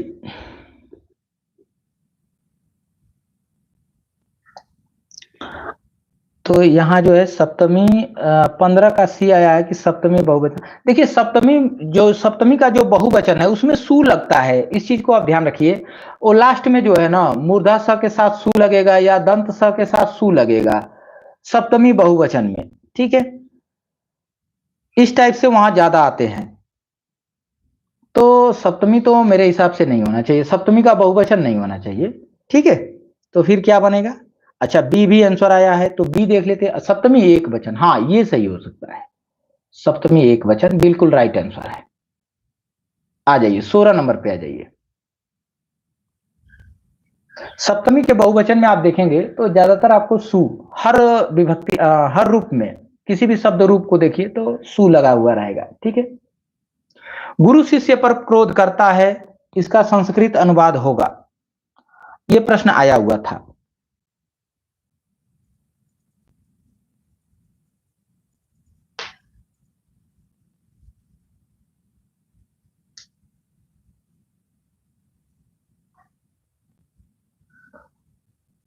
चलिए 16 नंबर पे आइए।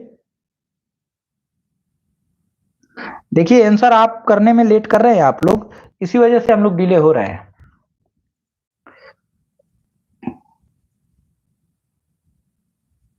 मैं चाहता हूं कि आप लोग सभी लोगों का आंसर आ जाए तब हम आंसर करें, नहीं तो फिर अगर मैं ही आंसर करता चला जाऊंगा ना तो आप अपना विचार या आप अपनी उसमें त्रुटियां या सही जो है वो नहीं कर पाएंगे, आपको समय नहीं मिल पाएगा। तो मैं चाहता हूं कि आप अपना विचार पहले कर लें, इसलिए थोड़ा सा समय देना पड़ता है। क्योंकि टेस्ट का मतलब ही क्या है, जब आप सोच ही ना पाए, जब आप अपना विचार रख ही ना पाए तो फिर टेस्ट का क्या मतलब। बात समझ में आ रहा है, प्रैक्टिस का क्या मतलब। तो थोड़ा फास्ट करेंगे। देखिए सभी लोगों का आंसर आ गया कि 16 का सी होगा। सी बहुत अच्छा, सभी लोगों ने कह दिया कि सी सही है, और एक विकल्प आया है कि नहीं ए सही है और सी सही है, तो दोनों आ गए हैं। क्या विकल्प बनेगा, लिखा है गुरु शिष्याय क्रुध्यति, ठीक है।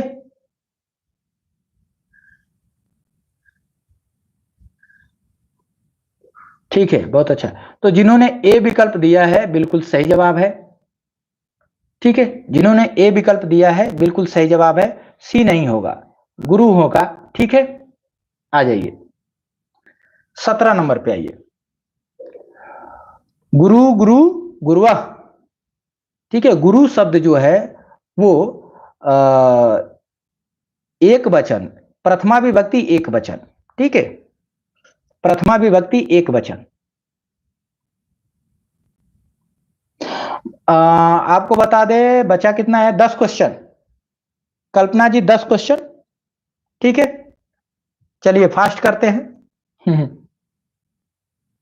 हाँ, प्रैक्टिस का मतलब सीखना, बिल्कुल। तो आप अपना जब विचार ही नहीं रख पाएंगे, आप लोग चलते हैं जितना फास्ट चलेंगे तो उतना फास्ट हम लोग मतलब उतना ही फास्ट आगे बढ़ेंगे हम लोग। आंसर आ गया कि बी, बहुत अच्छा। गुरु विद्या पठती, ठीक है, बिल्कुल। आख्यातोपयोगे, चलिए आ जाइए, बैटरी जाने वाली है तो थोड़ा सा फास्ट कर लेते हैं। 18 पे आइए। मधुव्य किस विभक्ति का और किस वचन में होगा, किस विभक्ति में और किस वचन में, दोनों आपको बताना है।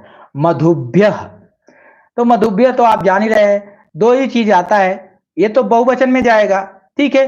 और चौथी और पांचवी, यही दिखता है ना, चौथी और पांचवी, चौथी और पांचवी। कभी कभी तीसरी के बहुवचन में भी मिल जाता है, ठीक है। तो तीसरी में ज्यादातर मधुभी भी रहता है, कभी कभी मधुव्य भी आ जाता है। ज्यादातर ये देखने को मिलेगा चौथी और पांचवी के बहुवचन में, ठीक है, 100% रहेगा। तो बिल्कुल आंसर आ गया 18 का कि सर 18 का सी होना चाहिए, बिल्कुल सही जवाब है, बिल्कुल सही जवाब। आ जाइए 19 पे आ जाइए। चर्या गीतों और दोहा कोश की रचना किसने की। चर्या गीत और दोहा कोश,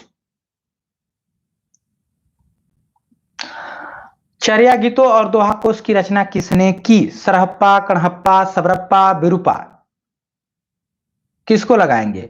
आंसर आ रहा है कि सी लगा दिया जाए, नहीं 18 का ये तो है, अभी 18 का ही है सर, आप कर रहे हैं देख लीजिए, या मेरे यहाँ ही कमेंट लग रहा है देर से हो रहा है क्या। चलिए 19 का आंसर करिए, हो सकता है। सबसे पहले 19 का आंसर सोनी के यहाँ से आया है, अच्छे जी के यहाँ से आया है, इसके बाद जो है देवांश जी के यहाँ से आया है, ठीक है, बहुत अच्छा। सराप्पा का, ठीक है, सराप्पा का सबसे पहले का भी तो यही है ना। आ जाइए 120। वैष्णव संप्रदाय से कबीर ने क्या ग्रहण किया है, कौन सा तत्व ग्रहण किया, ठीक है। कौन सा तत्व जो है वैष्णव संप्रदाय से ग्रहण किए हैं, 20 नंबर पे आइए। तो यहां 20 का आंसर आने लगा है।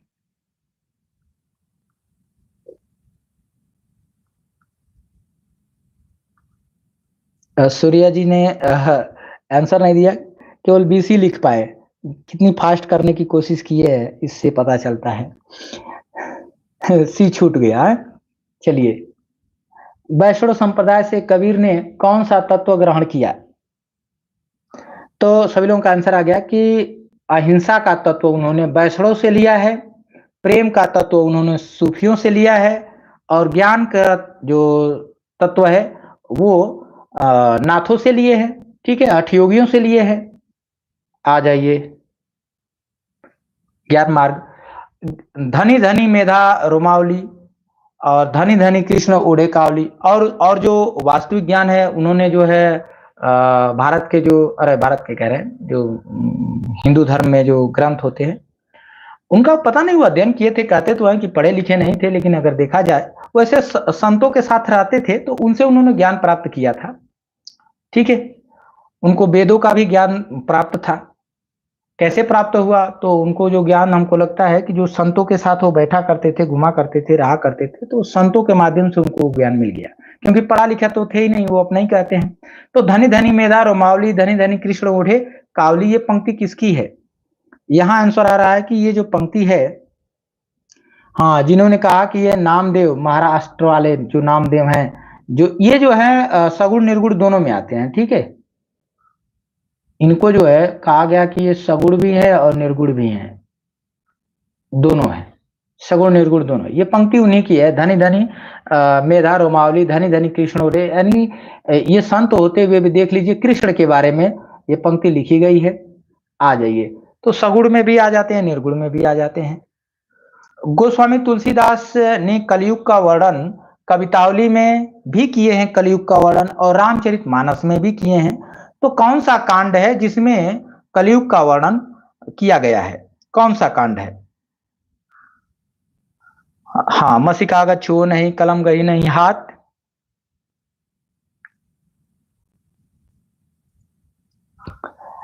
यहाँ पर आंसर आपको अयोध्या कांड में बताना है, बाल कांड में, सुंदर कांड में, उत्तर कांड में, ठीक है। कल्पना जी ने कहा अभंग नाम से कविताएं लिखते थे नामदेव, आलसियों का मसीहा मलुकदास, ठीक है। मलुकदास आलसियों का मसीहा, जिन्होंने आलसियों के लिए कविता लिखी थी, पंक्ति, ठीक है। दास मलुका कहे गए, ये है उत्तरकांड। उत्तरकांड में जो है कलिकाल का वर्णन या कलयुग का वर्णन जो है तुलसीदास ने किया है, ठीक है। उत्तरकांड, कवितावली में भी उत्तरकांड है और रामचरितमानस में भी उत्तरकांड है, दोनों में है, ठीक है। रहीम की कौन सी रचना है जो संस्कृत, फारसी और हिंदी मिश्रित भाषा में है? जो तुलसीदास ने जो ज्ञान की बातें की है रामचरितमानस में, ज्ञान की बातें, ज्ञान भरी बातें, वो उत्तरकांड में ही है, ठीक है।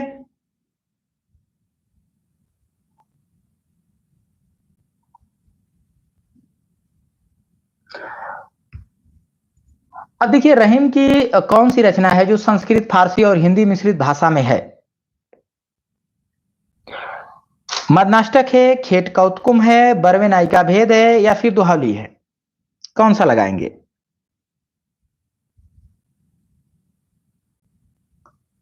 दो प्रश्न और बचे हैं, 125 का टारगेट पूरा हो जाएगा।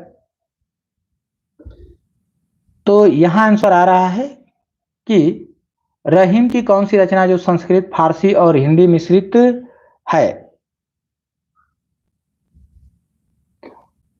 चलिए, संस्कृत, फारसी और हिंदी मिश्रित, तो यहां आंसर आ रहा है कि खेट कौतकुम, बी बी बी बी। चलिए, लीजिए, लग गया। आ जाइए 24 नंबर पे, बहुत अच्छा, सभी लोगों का सही जवाब है। 124 पे आ जाइए, 124।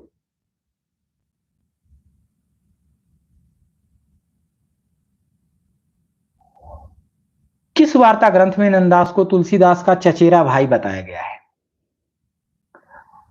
नंददास को चचेरा भाई बताया गया है तुलसीदास का।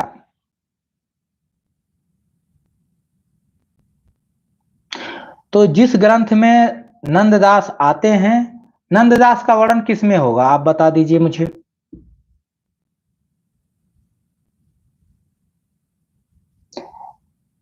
तो नंददास का वर्णन जो है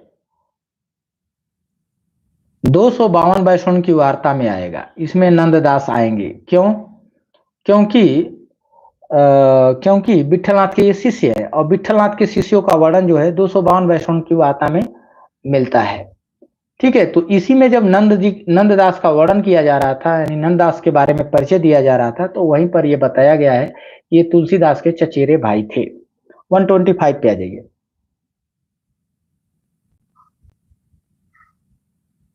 अच्छा। हम्म। ठीक है, बहुत अच्छा। हाँ, इसमें 252 लिखा ही है, 252 वैष्णव की वार्ता। बिल्कुल, 252 वैष्णव शिष्यों का वर्णन है। लास्ट प्रश्न, कौन अष्टछापी कवि शिक्षित थे और अपना पद रचना करके स्वयं खूब गाया करते थे? शिक्षित भी थे और स्वयं पद रचना करके और गाया करते थे। हाँ, बल्लभाचार्य के 84 शिष्य। तो सूरदास का अगर वर्णन पूछा जाएगा कि सूरदास के बारे में किस रचना में दिया गया है, तो आप 84 वैष्णव की वार्ता बताएंगे। ठीक है, तो यहां पर आंसर आने लगा 125 का।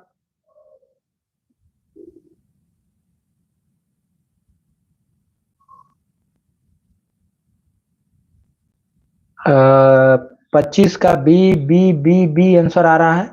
बिल्कुल सही जवाब है। 125 का जो प्रश्न है उसका आंसर बी होगा। गोविंद स्वामी ये शिक्षित भी थे और पद रचना करते थे, लिखते थे और स्वयं भी गाते थे। तो गोविंद स्वामी का जन्म जो है 1505 ईस्वी में हुआ। चित्त स्वामी का देखें तो 1515 में हुआ। और कृष्ण दास का देखें तो 1496 में हुआ। नंददास का देखें तो 1533। ठीक है, 1533। चलिए, तो क्लास हम लोग की आज की जो है कंप्लीट होती है। अब जो है हम सोमवार को हम लोग 10 बजे से उपस्थित होंगे। ठीक है, 10 बजे से उपस्थित होंगे। टाइम ठीक रहेगा सभी लोगों को? और क्योंकि आप लोग जुड़ते हैं 10 बजे, तो मैं सोच रहा हूं कि 10 बजे ही रखा जाए। ठीक है, ताकि सभी लोग जुड़ जाए। तो सभी लोगों को जुड़ने के लिए बहुत बहुत धन्यवाद। शुभ रात्रि। और आपका जो है आने वाला सुबह उज्जवल रहे, सफलता आपके साथ बनी रहे। हाँ, सभी लोगों का बिल्कुल थैंक्स। नाइस क्लास सर जी, बिल्कुल। आप लोग शानदार बनाते हैं, क्लास को शानदार आप लोग बनाते हैं। आप लोग जब ज्यादा जुड़ते हैं और कमेंट करते हैं, ठीक है, तो मनोबल बढ़ता है और जो है मन लगता है। तो जितना ही मन लगता है तो मन इच्छा होती है और क्लास को क्या किया जाए, बढ़ाया जाए। तो अभी जो है आप लोग थक जाते हैं, ठीक है, थक जाते हैं। तो अभी मैं एक पेपर को 2 बार में कराता हूँ। लेकिन जब आप लोग जो है थकेंगे नहीं, ठीक है, मज जाएंगे, तो उसके बाद पूरी क्लास हो सकती है। संभव है कि मतलब 125 क्वेश्चन को देखा जा सके। चलिए, तो सभी को बहुत बहुत धन्यवाद। शुभ रात्रि। सोमवार को मिलेंगे 10 बजे से 10 बजे रात।